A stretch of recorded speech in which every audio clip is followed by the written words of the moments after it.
Palavra aberta.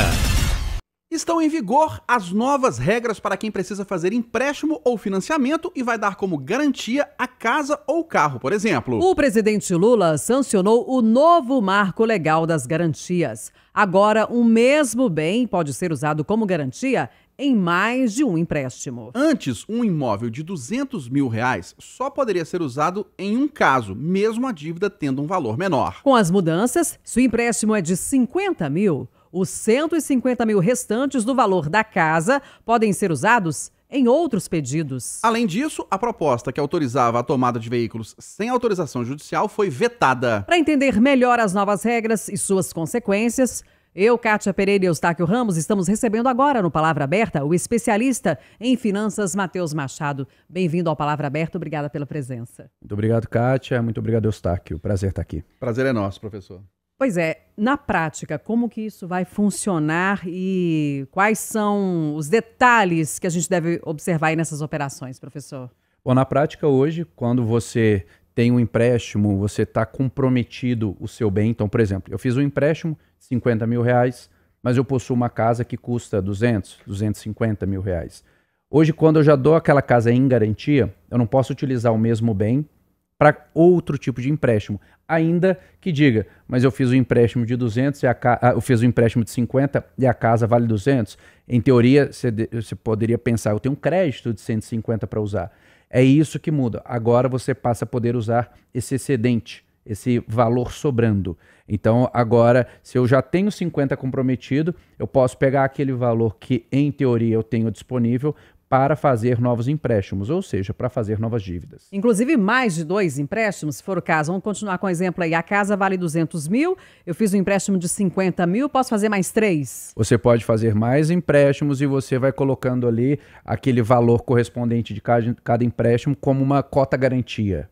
E essa cota garantia, ela vai até preencher, né, o seu valor final do imóvel, o que é delicado. Pois é, para o cidadão que está nos acompanhando, o trabalhador, esse marco legal, essas novas medidas são positivas ou negativas? São perigosas ou não? Bom, como especialista, como educador financeiro e professor, não tem como não falar que é um grande risco para quem vai consumir. Por quê? Porque os critérios ainda são muito pouco claros. Além disso, a gente tem uma população muito endividada no Brasil hoje, em torno de 80%. Então, basicamente, é dizer 8 a cada 10 pessoas que a gente conhece está com dívida. Então, a gente já tem um número muito alto aqui no Brasil. Além disso, a gente tem um alto comprometimento de cheque especial, um alto comprometimento com cartão de crédito, sem falar no mercado paralelo de agiotagem. A gente tem muita gente devendo esse tipo de empréstimo informal. Então, assim, nós não estamos no momento, na minha opinião, de incentivar um crédito desmedido, sem critério. A nossa população mal tem educação financeira, hoje mal tem acesso a bens básicos e o objetivo, claro, do governo é o quê? É tentar baratear o crédito, reduzir a taxa de juros, já que ele diz para o banco, agora eu estou te oferecendo uma garantia, então, por favor, reduza a taxa de crédito dos empréstimos para que as pessoas possam consumir. E os bancos vão reduzir a taxa de crédito? Muito provavelmente não, e se reduzirem, vão reduzir muito pouco, porque essa garantia, de certa forma, ela já existe hoje e ainda assim as taxas são muito altas. Aí você pode dizer, mas eu estou diminuindo o risco do banco, certo? Mas a tendência é que o banco também não reduza muito. Por quê? A gente tem um cenário muito incerto de economia e de política. Então, quando a gente olha para a nossa taxa de juros hoje, que é a taxa Selic, ela é uma taxa que está acima dos 10% há muito tempo, né? Quando eu falo muito tempo, é da pandemia para cá. E a tendência é que ela encerre esse ano ainda acima de 12%, ali nessa faixa de 12%, e ano que vem, se ela cair muito, a expectativa é que ela caia para 8, 8 e pouco. Ou seja, se eu sou banco, eu ainda estou correndo o risco de esse cenário não se confirmar. Por quê? Porque a gente viu a guerra na Ucrânia, né? Ainda vê. A gente vê agora o conflito em Gaza e Israel. Isso tudo me traz incertezas, além das próprias incertezas internas. Então, se a pergunta é, você acha que o banco vai reduzir? Se reduzir, eu acho que é muito pouco. Professor, mas então, na sua opinião, qual foi o objetivo do governo ao sancionar o marco legal das garantias? Trazer uma certa segurança para aquele cidadão que quer adquirir alguma coisa, que agora ele pelo menos vai ter acesso, ainda que a taxa não seja melhor, ele pelo menos vai conseguir comprar aquele bem que ele está buscando, seja um outro carro, seja uma outra casa, enfim, que ele vai trazer um certo movimento para a economia. E talvez isso possa incomodar o ouvido de alguns, mas é um movimento político. Né? Essa é uma medida política, não é uma medida econômica. Não é uma medida que olha para o cidadão que já está com o cartão de crédito comprometido, com cheque especial, com problemas na família, que às vezes não conseguiu pagar a própria faculdade e teve que sair. Ou seja, que já tem uma série de problemas financeiros. Ele não olha para dizer, Matheus, eu estou querendo te ajudar a sair da dívida. Pelo contrário, ele está dizendo, eu estou querendo te ajudar a se distrair um pouco mais, que aí você vai comprar algo novo, dá uma melhorada aí no momento de vida, mas a tendência é que a conta venha em algum momento. Então, esse movimento que é mais politiqueiro do que financeiro, do que econômico, me preocupa muito, porque hoje a gente vê uma população que tem dúvida sobre como consumir, mas ainda assim quer comprar o celular do ano, que usou o auxílio emergencial para fazer churrasco. Então nós precisamos, eu acredito, mais incentivar uma medida econômica para melhorar a qualidade da nossa educação do que para aumentar o consumo da nossa população. Professor, agora a gente tem um conceito no Brasil de que a casa própria, que é um bem precioso, sonho, né? O sonho da casa própria, que assim, no caso de dívida, a casa própria ainda é preservada. Traz alguma insegurança em relação a isso hoje com esse marco legal? Então, isso é uma coisa até que a gente discutia de ainda não estar muito claro. Até porque é o famoso bem de família. Isso. Né? Em teoria, esse bem de família, ele não pode ser atingido por esse tipo de execução. Até porque é importante fazer essa ressalva para as pessoas. Agora também vai ficar mais fácil para as instituições financeiras executarem o bem. O que é isso? É dizer, se você não pagou, eu vou lá e tomo.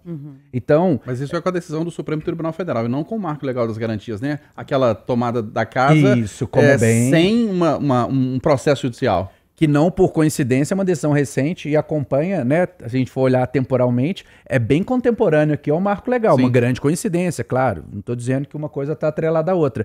Mas não por acaso no marco diz que apenas a intimação eletrônica já é suficiente para executar o bem. Então, essa questão do bem de família, agora ela entra numa linha muito tênue e que certamente isso vai virar debate dentro do Congresso, alguém vai levantar ou já levantou, né, essa bola e vai dizer, olha, peraí, nós precisamos regulamentar isso aqui um pouquinho melhor, senão daqui a pouco corre o risco sim, né, de você comprou lá o seu apartamento, a sua casa, é o seu único bem, é o seu sonho de vida, começou a dever, existe o risco, a linha ali, de eventualmente você perder aquele bem. Professor, nesse caso, então, de que há ainda uma necessidade de regulamentação, há muitas dúvidas, quem for fazer o empréstimo só mesmo em caso de extrema necessidade?